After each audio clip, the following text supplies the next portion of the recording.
हेमंत अत्री जी, शुरुआत मैं आपसे करूं, क्यों आखिर नरेंद्र मोदी को इतना डर लग रहा है? 18 तारीख को चुनाव पहले चरण का जम्मू कश्मीर में, तो आप देखिए आज 14 तारीख को पहली रैली करने के लिए वहां पर वो पहुंचते हैं और जो तमाम बातें वहां पर कर रहे हैं वो बेहद उबाऊ हैं, थकी हुई हैं, ना उनमें कोई तेज है, ना कोई नयापन है, ना कुछ ऐसा है जिससे लोगों को लगे कि अरे अगर बीजेपी की आ गई तो हमारे तो वारे न्यारे हो जाएंगे, बल्कि अपनी ही बातों को वो झुटलाते हुए नजर आते हैं। और वहीं हरियाणा की भी हम बात कर लें, 5 तारीख को पहले चरण का चुनाव है और आज आप देखिए 14 तारीख को पहली रैली करने जा रहे हैं और शायद 3 से 4 रैलियां ही हैं उनके पूरे चुनाव में। ये नरेंद्र मोदी वो नरेंद्र मोदी तो नहीं है जो लोकसभा चुनाव से पहले हमने देखे थे। सुषमा जी, मोदी जी वही करके आए हैं डोडा में जो वो सबसे बढ़िया करते हैं। और उन्होंने क्या किया है कि अपनी तो कोई जिम्मेदारी उनकी कभी होती ही नहीं है, 10 साल से सत्ता में है। तो उन्होंने आज वहां बड़ा महान काम किया। उन्होंने कहा कि जम्मू कश्मीर की जो बर्बादी है और जो मौजूदा हालात है उसके लिए 3 परिवार दोषी हैं। एक फारूक अब्दुल्ला का परिवार, एक मुफ्ती का परिवार और राहुल गांधी और राजीव गांधी और नेहरू जी का खानदान तो है ही। तो यही वो बेस्ट करते हैं, यही उन्होंने किया। ना उनके पास कोई रोड मैप है, ना कोई और कहानी है, बस यही सब करते हैं वो। विरोधियों को गालियां देना, अपना पल्ला झाड़ लेना, ये उनका स्टेटमेंट है, मतलब स्टाइल स्टेटमेंट है। इसमें कोई बहुत ज्यादा और ज्यादा हम अगर उसे एक्सपेक्ट करेंगे तो ज्यादा हो जाएगा। वो यही करते हैं। उनके पास ना कोई विजन है, ना कोई डिलीवरी है, ना कोई किसी तरह की अचीवमेंट है। तो वो क्या करेंगे? वो यही सब करते हैं। अपनी कोई जिम्मेदारी वो कभी लेते ही नहीं। और आपने कहा एक रैली वहां एक कर लो चाहे 5 कर लो, इनको भी पता है जम्मू रीजन में इनको कुछ सीटें आनी है, कश्मीर में इनका कुछ है नहीं। लद्दाख को इन्होंने खराब कर दिया पूरे तरीके से। लद्दाख की हालत आप देख ही रहे हैं, जो भी रोज की रोज वहां पे इतने बड़े बड़े प्रदर्शन, -15 डिग्री टेम्परेचर में जो हुआ, लोग सड़कों पे थे और सारी चीजें। मोदी जी को इन चीजों से बहुत फर्क नहीं पड़ता, वो इन चीजों से ऊपर उठ चुके हैं।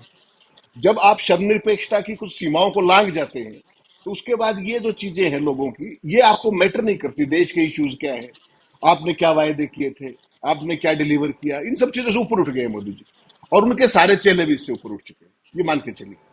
आज हरियाणा के अंदर उनकी रैली है। अभी तो हरियाणा में अगर आप सही मायने में देखेंगे तो चुनाव तो 12 तारीख को नॉमिनेशन खत्म हुए हैं, तो आज तो प्रचार का दूसरा ही दिन थे एक तरीके से। It is just the beginning of campaigning. अब अगर आपको मैं वहां का अगर इंटरेस्टिंग कुरुक्षेत्र का बताऊं तो आप सारे स्तब्ध रह जाएंगे कि प्रधानमंत्री की रैली में इतनी ज्यादा भीड़ है। अभी अभी जब आपसे बात करने आया उससे पहले मैंने रियल अपडेट लिया। आपको पता है कल वहां बारिश हो गई थी, आज का भी हैवी फोरकास्ट है बारिश का। तो जिस थीम ग्राउंड के अंदर वो रैली होनी है, वहां कल काफी पानी था, कीचड़ था। तो उसको 3 बार ग्राउंड का साइज जो था जहां पर टेंट लगा है शामियाने का, वो 3 बार कम किया जा चुका है। और अभी अभी मैंने बहुत सीनियर अधिकारियों से और अपने साथियों से बात की वहां पर, तो वहां पर ग्राउंड में 3000 कुर्सियां लगी हुई हैं। आप मंगवा लीजिए, फोटोग्राफ भी आ जाएंगे, मैंने कुछ शेयर भी किया आपको किचन के फोटो। जी। तो 3000 के आसपास कुर्सियां लगी हैं और 2000 के आसपास आदमी खड़े हुए हैं। और मैं और आप जब जिस समय बात कर रहे हैं, वहां पर कुरुक्षेत्र के अंदर फिलहाल प्रधानमंत्री पहुंचे नहीं। और रैली ग्राउंड में 5000 के आसपास भीड़ है, क्योंकि कल बारिश होगी तो ग्राउंड की एक अपनी सीमा होती है, नंबर 1। जी। और इंटरेस्टिंग बात और है, प्रधानमंत्री देश के सबसे बड़े स्टार प्रचारक हैं बीजेपी के, इसमें तो कोई शक है नहीं। और यहाँ पर कितनी कंस्टिट्यूंसी से भीड़ आई है आप जानकर हैरान हो जाएंगे। 6 जिलों की 23 कंस्टिट्यूंसी, यानी कि ऑलमोस्ट 1/4 हरियाणा। और भीड़ कितनी? 5000। अगर एक ग्राउंड में भीड़, बारिश हो गई थी, खराब हो गया था, तो क्या कोई और बड़ा ग्राउंड नहीं मिलता था वहां पर? ये सारी स्थितियां वहां पर आप समझ लीजिए क्या है, ये कुछ इशारों में कह रही है बातें। आपने कहा और मैं आपको तथ्यों के साथ बता रहा हूं कि ये ग्राउंड वहां पर स्थिति है। सबसे इंटरेस्टिंग चीज एक और हुई है वहां पर। ये तो मैंने ग्राउंड का साइज और ये सारी चीजें आपको बताई, कुर्सियों की संख्या बताई। 5000 की भीड़ है फिलहाल जब हम बात कर रहे हैं, और 2500 पुलिस वाले ड्यूटी पे हैं कुरुक्षेत्र में। तो उनको भी जोड़ लीजिए तो 7.5 हो गए। ठीक। उसमें 8 एसपी है, बहुत सारे डिप्टी एसपी है, बहुत सारे तमाम तरह की सुरक्षा के बंदोबस्त। और सबसे जो इंटरेस्टिंग बात है वो ये है कि जो 9.5 पौने 10 साल तक जिन्होंने हरियाणा में सत्ता का आनंद लिया, माननीय मनोहर लाल जी, जो मंच की बैकड्रॉप होती है उसमें उनका फोटो नदारद है। आप देखेंगी फोटो, जो मोदी जी जब आएंगे तो आप मंच पे दिखाएंगे दर्शकों को, तो एक तरफ मोदी और नड्डा का फोटो है, दूसरी तरफ प्रभारी का और श्रीमान नायब सैनी का फोटो है, एंड दैट्स ऑल। ऐसा कभी आपने देखा नहीं होगा कि मनोहर लाल खट्टर तो सुपर सीएम आज भी है। आज तो राज तो उन्हीं का है, टिकटें भी उन्होंने ही बांटी है, सारे काम वही कर रहे हैं। He is calling this shots from the behind the curtains. और देखिए उनकी क्या गत बन गई है, काले चश्मे लगाए घूम रहे हैं, फोटो भी नहीं है मंच पे, बताइए। तो ये जो सारी स्थितियां हैं ये कुछ इशारा कर रही है मिश्रा जी। मैं इस सारी बैकग्राउंड क्यों बताई आपके दर्शकों के लिए, क्योंकि हर आदमी कुरुक्षेत्र नहीं जा सकता। तो वहां की जो स्थितियां हैं वो वहां की रियल टाइम रिपोर्ट लेके आपके दर्शकों तक पहुंचाने की कोशिश की। अब जो स्थिति है हरियाणा की, आपने कहा मोदी जी हरियाणा, मोदी जी होंगे देश में स्टार प्रचारक, हरियाणा में जितनी बार आएंगे वो भारतीय जनता पार्टी का नुकसान करके जाएंगे। ये आप लिख के रख लीजिए। हरियाणा में तीन बड़े वर्ग हैं, पहला किसान, दूसरा जवान और तीसरा पहलवान। तीनों के तीनों मोदी का नाम सुनना नहीं चाहते। किसान 378 दिन दिल्ली के बॉर्डर पर बैठे रहे, शांतिपूर्ण प्रदर्शन के लिए दिल्ली जाना चाह रहे थे, लोकतांत्रिक अधिकार है। सड़कों में किले और बॉर्डर्स गार्ड करके उनको दिल्ली नहीं जाने दिया गया। 750 किसान मर गए सड़कों पर। एक बात, आज भी जब हम बात कर रहे हैं 211 दिन हो गए हैं, वही किसान प्रधानमंत्री को उनके आश्वासन याद दिलाने के लिए दिल्ली जाना चाहते हैं। और उनको कहां रोक रखा है सरकार ने? शंभू बॉर्डर के ऊपर, खनौरी बॉर्डर के ऊपर। 211वां दिन आज। हाईकोर्ट ने कहा एक हफ्ते के अंदर सड़क खाली करो। मनोहर लाल की सरकार या नायब सिंह सैनी की सरकार सुप्रीम कोर्ट में चली गई कि साहब सड़क खाली नहीं कर सकते। सरकारें सड़क बनवाती जो सुनी होंगी आपने, सड़कें रोकती ये सरकारें देखी आपने। ये कमाल है। ये किसानों की बात करी, हरियाणा में 62% आबादी किसान और खेती से जुड़ी हुई है। तो मोदी जी उनको क्या कहेंगे आके कि मैं एमएसपी गारंटी देने आया हूं तुम्हें? उन्होंने ये कहा था कि मैं तुम्हारी जो है आय दोगुनी कर दूंगा किसानों की। वो 2022 की बात थी। आज हम 2024 में हैं। कितने किसानों की लागत होगी, आय डबल होगी? जरा एक का नाम बता दे देश में। अडानी की तो कई हजार गुना होगी आय, लेकिन किसी किसान की डबल होगी तो उसका नाम बता दे, एक का बता दे बस। लागत डबल हो गई है, इसमें कोई शक नहीं। पूरे इंटरनेशनल मार्केट में क्रूड ऑयल के प्राइस देखिए आप कितने घटे हैं 3 साल में। क्या किसी किसान का 1 रुपया घटा है, एक नया पैसा घटा है? वो किसानों से क्या मुंह दिखाएंगे? लागत डबल की है, आय डबल नहीं हुई। एमएसपी का जो इशू है उस पर आज तक कोई प्रोग्रेस नहीं हुई। किसानों को ये स्थिति है। जवान पे आ जाइए। अगर मोदी का कैंपेन आप देखेंगे 2013 में तो कहां से शुरू किया था? रेवाड़ी से। क्या बात थी कि मैं वन रैंक वन पेंशन और फौजियों के लिए और राष्ट्रवाद, और 2019 में तो पूरी दुकान ही राष्ट्रवाद पे सजाई थी, पुलवामा और बालाकोट और पता नहीं क्या क्या। और आज जो देश के जो फौजी हैं वो उनको बना दिया ठेके के सैनिक, अग्निवीर। आज वो रेवाड़ी में जाकर के बताए ना जाके कि मैंने तुम्हारा कितना भला कर दिया। हरियाणा का, इस फौज के अंदर भारत की हर 10वां सैनिक हरियाणा से, थोड़ी आबादी है उसके बावजूद, और वो आज अग्निवीर बना के रख दिए। जिस हरियाणा से एनुअल इनटेक हजारों का था फौज में, आज वो चंद सैकड़ों में हो गया है। कौन जिम्मेदार है? ये जवान की हालत है। युवाओं का बेरोजगारी की दर देख लीजिए, 7.5%, 37% है। ये सीएमआई का डाटा है। हरियाणा के अंदर 2 लाख सरकारी पोस्ट खाली पड़ी है, ये सरकार का डाटा है। 1,30,000 ठेके के कर्मचारी लगाए हैं। ना उनकी कोई सुरक्षा है, जॉब की सुरक्षा है, ना कोई उनकी जॉब की एम्प्लॉयमेंट की फैसिलिटी है, ना उनको पूरा वेतन है। उनको रेगुलर करने का झुंझुना पकड़ा है, वो भी नहीं हो पाया, वो अध्यादेश पेंडिंग ही रह गया। ये जवानों की हालत है। पहलवान आपने सड़कों पर देख ली, कितना सम्मान किया था जंतर मंतर पे। जब सेंगोल स्थापित हो रहा था लोकसभा के साथ, संसद के अंदर, उस दिन विनेश फोगाट के साथ क्या हो रहा था? चेहरे के सामने जूते की तस्वीरें देखी होंगी आपने पुलिस की। तो हरियाणा में मोदी जी आए या ना आए, मैं तो कहता हूं ना आए तो ज्यादा बेहतर है। आएंगे तो सारे जख्म फिर से हरे हो जाएंगे, वो फिर कुरेदे जाएंगे, सवाल पूछे जाएंगे। और उनके लिए जिम्मेदार कौन है? केवल 2 व्यक्ति, हरियाणा में मनोहर लाल और दिल्ली में नरेंद्र मोदी। जो बाकी थे इनके सत्ता के साझेदार, उनको उनकी औकात बताई जा चुकी है। जो किसान आंदोलन को बीमारी कहते थे, उस दुष्यंत का और उनके पिताजी का हाल देख लीजिए आज हरियाणा में। कोई नाम लेवा बचा हो अपनी कंस्टिट्यूंसी। तो बेसिकली हरियाणा की जनता हिसाब करने के लिए तैयार बैठी है इस बार। ये पता मोदी को भी है, पता खट्टर को भी है। और इसके लिए साजिश जो रची जा रही है वो आपको बताना बहुत जरूरी है दर्शकों को। वो साजिश केवल जी साधारण है। हरियाणा के अंदर ट्रेडिशनली भारतीय जनता पार्टी कभी भी आमने सामने की लड़ाई में विधानसभा में कांग्रेस को कभी नहीं हरा सकती, कभी भी, क्योंकि कास्ट कॉन्फ़िगरेशन और सारी डेमोग्राफी ऐसी है। तो उसके लिए आपको क्या करना पड़ेगा कि जितने बहुकोणीय मुकाबले करा सको वो कराइए। तो इस बार भाजपा ने क्या प्रपंच रचा है कि 5 कोणीय मुकाबला तो हर सीट पे बनाने की कोशिश की। कांग्रेस, बीजेपी, जेजेपी, आईएनएलडी और आम आदमी पार्टी। और वहां से भी इनका पेट नहीं भरा।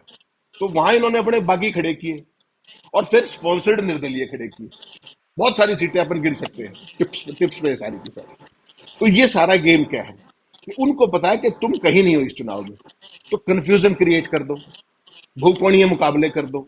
बाकी तो चुनाव आयोग की भूमिका क्या है, प्रशासन की भूमिका, वो तो एक अलग पक्ष हो सकता है, वो तो केंद्र लोकसभा चुनाव में भी देश ने देख लिया।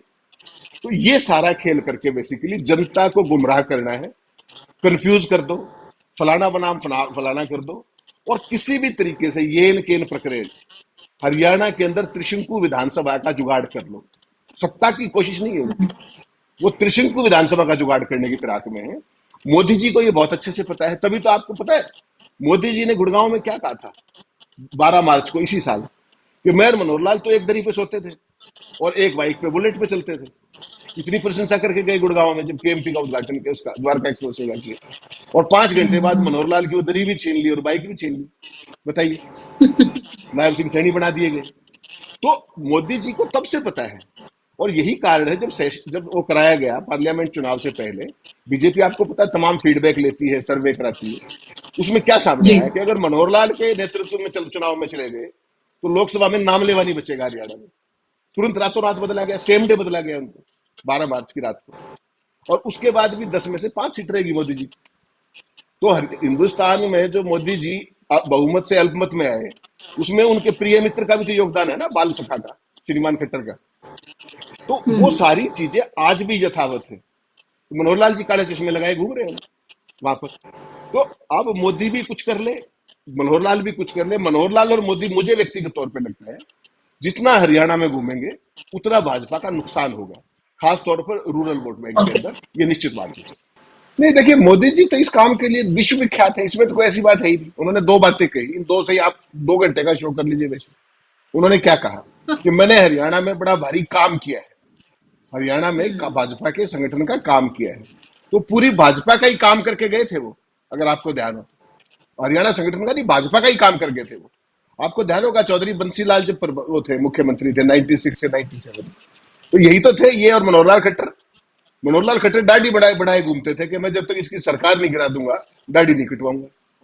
फिर रामविलास जी पहुंचे सरकार गिरा करके, ये सारे के सारे मोदी जी के नेतृत्व में अटल जी के पास पहुंचे कि जी गिराया कर दिया काम, बंसीलाल की सरकार गिराया। तो चौधरी अटल बिहारी वाजपेयी जी ने अपने रामविलास शर्मा को कहा, कंधे पे हाथ रख करके, पीएम थे वो, कि गिरानी गिरानी आती है, कोई बनानी भी आती है। तो ये अटल जी ने उस टाइम इनको कहा था, ये संगठन का ही हाल करके गए थे। फिर दूसरा, इन्होंने अभी अभी अपने हरियाणा के बेटे के लिए आशीर्वाद मांगा, नायब सैनी साहब के लिए। वो भी पूरे झुके अच्छे से, जो एक हरियाणा की तहजीब और तमीज है, अपने वरिष्ठों के सामने, जनता के सामने। तो ये उनके लिए आशीर्वाद मांग रहे हैं। अब देखिए किस व्यक्ति के लिए आशीर्वाद, मतलब मुझे तो नायब सिंह सैनी साहब पर दया आती। वो मुख्यमंत्री जरूर बना दिए गए, पद पर रोपित कर दिए गए, लेकिन उनको तो पास तो अपनी टीम भी नहीं है। टीम भी मनोहर लाल वाली है। जिसको आपने मुख्यमंत्री बना दिया उसको टीम तो बना लेने दीजिए। तो टीम उसकी नहीं है बेचारे की, और सीट उसकी पसंद की नहीं है। नायब सिंह सैनी साहब ने क्या कहा था ऑन कैमरा कि मैं करनाल से ही चुनाव लड़ूंगा, कहा था ना। और जब मैं और आप टीवी पे घोषणा कर रहे थे यहाँ बैठ के कि वो लाडवा से लड़ेंगे, तो उन्होंने कहा नहीं, मैं तो करनाल से लड़ूंगा। तो उनको बेचारों को करनाल सीट भी नहीं दी गई, फिर लाडवा भेज दिया गया। तो जिस नायब सैनी को ना टीम चुनने का अधिकार, ना अपनी सीट चुनने का अधिकार, वो बेचारा क्या तो हरियाणा को लीड करेगा। कह रहे हैं बड़े विजनरी लीडर हैं। उनका विजन तो अगर इतना था तो आपने पहले क्यों नहीं बढ़ा दिया उनको? उनको 12 मार्च को बना दिया, जबकि लोकसभा के चुनाव की आचार संहिता लगने वाली थी। वो खत्म हुई तो विधानसभा की आचार संहिता लग गई। तो उनको तो डिलीवरी का कोई मौका दिया ही नहीं। और अगर कुछ करते भी तो उनके पास अपनी टीम नहीं है भरोसे की, टीम सारी मनोहर लाल की है। अब इस चुनाव में आशीर्वाद मांग रहे हैं नायब सैनी के लिए, उस व्यक्ति को जिसको अपनी सीट का नहीं पता कहां से लड़ना है। वो बेचारा कहां से अपने कितने लोगों को टिकट दिला पाए? नायब सैनी बता दे कितनी टिकट मिली उनको। सारी तो मनोहर लाल टिकट बांट रहे हैं बैठ के दिल्ली से। तो ऐसे दीनहीन अवस्था करके केवल नायब सिंह सैनी साहब को, एक तो कुरुक्षेत्र में है बेसिकली, आज कुरुक्षेत्र के एमपी रहे हैं नायब सैनी साहब, नारायणगढ़ के एमएलए रहे हैं, करनाल के एमएलए रहे हैं। तो आज इस सारे रीजन को इन्होंने इस रैली से कवर करने की कोशिश की। लेकिन हकीकत आप देखेंगी तो नायब सिंह सैनी केवल हरियाणा में खड़ाऊ राज चला रहे हैं मनोहर लाल का, और एक चेहरा है केवल ओबीसी चेहरा। जैसे बताए थे ना, जो बता रहे थे अभी भाई साहब, कि अमित शाह ने आके बताया कि ये ओबीसी है, ऐसे ही अमित शाह ने एक बार मोदी जी के बारे में बताया था कि देश का पहला ओबीसी प्रधानमंत्री। तो इन सारी चीजों के अर्थ बिटवीन द लाइन समझने की जरूरत है कि they have nothing concrete and substantial to offer to people of Haryana. They are just indulged into all this kind of things जिनका कोई अर्थ नहीं है, कोई मतलब नहीं है, केवल जुबानी जमा खर्च है. हरियाणा का आदमी तो जुबान का धनी है. आप क्या है? आपने हरियाणा की कौन सी मांग पूरी कर दी? हरियाणा के पास आज तक अपनी राजधानी नहीं है. हरियाणा के पास आज तक अपना हाईकोर्ट नहीं है. हरियाणा के पास आज तक अपना विधानसभा का भवन तक नहीं है. 10 साल से आप हरियाणा में राज कर रहे हैं, 10 साल से आप दिल्ली में राज कर रहे हैं. ये तो स्थिति है आपकी. और फिर आप कहते हैं हरियाणा के लोग बात के धनी हैं. आपने क्या किया? आप अपना रिपोर्ट कार्ड बताइए. 10 साल हो गए हैं अपनी डिलीवरी के ऊपर, अपनी पॉलिसीज पे, अपने प्रोग्राम्स के ऊपर और आगे के विजन पे वोट मांगिए. लफाजी नहीं. हरियाणा का आदमी लफाजी भी समझता है. और जो मनोहर लाल कहते हैं कि हरियाणा का आदमी कंधे से ऊपर कमजोर है, वो कमजोर नहीं है. वो इस चुनाव में क्या है वो भाजपा को बताने वाला है. जी जी, आप अब आ आवाज रही आ है रही आवाज। है? जी जी जी जी जी। तो बस प्रधानमंत्री जी इस तरह के दावे करने के बड़े आदी हैं. जहां भी जाते हैं सरकार से नीचे तो बात ही नहीं करते. उन्होंने तो केरला में सरकार बना दी थी, अगर आपको ध्यान हो तो. उन्होंने तमिलनाडु में हम्म सरकार बना दी थी. आंध्रा में सरकार बनाने के दावे कर रहे थे. तेलंगाना में तो बना ही दी थी. तो इस तरह की सरकारें तो वो बढ़ा चुके हैं. हरियाणा में जिस सरकार की ये बात कर रहे हैं, अगर आपको ध्यान हो, थोड़े दिन पहले जेपी दलाल ने एक सरकार कही थी कि हमारे दिल्ली वाले 3 महीने नहीं चलने देंगे. तो कहीं ये उस सरकार की बात तो नहीं कर रहे हैं? क्योंकि जेपी दलाल परम शिष्य इनके हैं, मनोहर लाल खट्टर के. और मनोहर लाल खट्टर को जिस तरीके से हरियाणा से ईज ऑफ किया गया है और दिल्ली में बिठाया गया है, आपको क्या लगता है उनकी आत्मा वहां पर है? उनकी तो आत्मा हरियाणा में भटक रही है, क्योंकि हरियाणा में तो वही चला सकते थे. आज भी वो इनडायरेक्टली चला रहे हैं अपने रिमोट कंट्रोल के जरिए. तो प्रधानमंत्री जी एक नया नैरेटिव गढ़ने की कोशिश कर रहे हैं. एक जो लॉस्ट नैरेटिव है उसको कहीं ना कहीं रिगेन करने की, अपने कार्यकर्ताओं को जोश भरने की. लेकिन इंटरेस्टिंग बात एक है, आपने अभी बताई सारी बात, हमने तो खैर भाषण सुना नहीं, अभी तो आपने ही बताया कि ये कुरुक्षेत्र की धरती, ये धर्म की धरती, ये सरस्वती की धरती, ये छठी पातशाही की धरती, सारी बात ठीक है. और जहां ये लोग जो सुन रहे हैं उन सबको इन सारी बातों का पता है, सबको पता है. आज मोदी जी कुरुक्षेत्र में 2014 से लेकर अब तक 5वीं बार आए हैं, 5वीं बार. और 10 साल की सरकार के बाद 11वीं हैट्रिक के लिए वोट मांग रहे हैं. इनको करना क्या चाहिए? अभी तक का हिसाब दें कि हमने ये 10 साल में किया. ये हमारे फ्यूचर के प्रोजेक्ट्स है, ये हमारा विजन है और ये हमारी पॉलिसी एंड प्रोग्राम है. किसी एक का दे दें. हाथ में 2014 का अपना घोषणा पत्र ले लें. उसमें से अगर कोई एक वायदा पूरा करा हो वो बता दे. एक बता दे. हरियाणा का कर दे, सेंटर का कर दे. हरियाणा में बहुत सारे स्मार्ट सिटी बनने वाले थे. मुख्यमंत्री मनोहर लाल जो सुपर सीएम है, उनका करनाल ही बनने वाला था. आपको पता है? स्मार्ट सिटी करनाल में जाकर के देख लीजिए क्या स्थिति है. तो प्रधानमंत्री कुछ तो बताएं. केवल ये सरस्वती की धरती और ये महाभारत की धरती, ये जो प्रवचन करने की उम्र वैसे उनकी हो गई है, अभी वो 75 के होने वाले हैं. तो मुझे लगता है कि प्रधानमंत्री और मुख्यमंत्री एक प्रशासकीय पद है. और प्रशासकीय पद का काम होता है जनता को अपने अपनी जो जो भी रिपोर्ट कार्ड वो प्रस्तुत करे, अपना विजन प्रस्तुत करे और अपना आगे का रोड मैप दिखाए. और कमाल देखिए, सेंटर में तो ये कहते 2047 का रोड मैप बता देते हैं. एक लाइन का घोषणा पत्र है, 2047 में भारत विश्व गुरु होगा. विश्व गुरु के क्या पैरामीटर्स हैं ना इनको पता ना हमें पता. हरियाणा में तो वो भी नहीं कह रही है. तो हरियाणा में तो बस हैट्रिक बनाने की बात कर रहे हैं. तो प्रभु इनको जो है सफलता दे, हम तो यही कह सकते हैं. लेकिन ग्राउंड रियलिटी जी जो है, जो हरियाणा के जो कमजोर बुद्धि के लोग हमारे जैसे हैं, वो इस बार भाजपा को सबक सिखाएंगे, इसमें मुझे तो कोई शक है नहीं.